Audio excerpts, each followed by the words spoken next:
event unsa ato ang gi-perform sa ato ang activity. Pila ka buok, o pila ka buok, o mo nang pila ka buok na isa ra ba?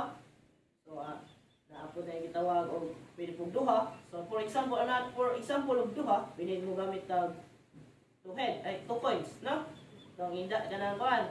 So kanang og sa mga kan pa habal-habal, magwarta ay lagi sila sa ilhang labi na magtambay na sila way kanang suki na sila gibuhat nga magtos sila og 2 coins. So when you talk, so na po sila ikuanan kanang murag nahog na lagi sugal.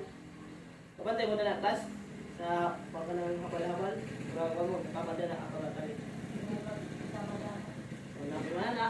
So namutaya ko sila sa ang possible mo outcome sa 2 coins is head, tail, and tail. So nara sa 3 possible outcomes, which is ang idahang ikuan to, idahang event, which is the 2 coins tossing tossing it kanang dungan sila. So that's the event. Are we clear for the event topic, class? Kamu diyan, doktor. Okay na ta? Next, you have to sample space. This is class.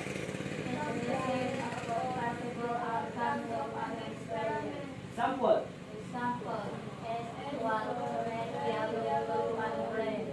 Wait.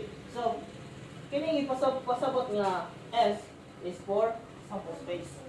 So, kana siya, we talk about sample space, ang isang all possible outcomes. So, atong i-write ang red, green,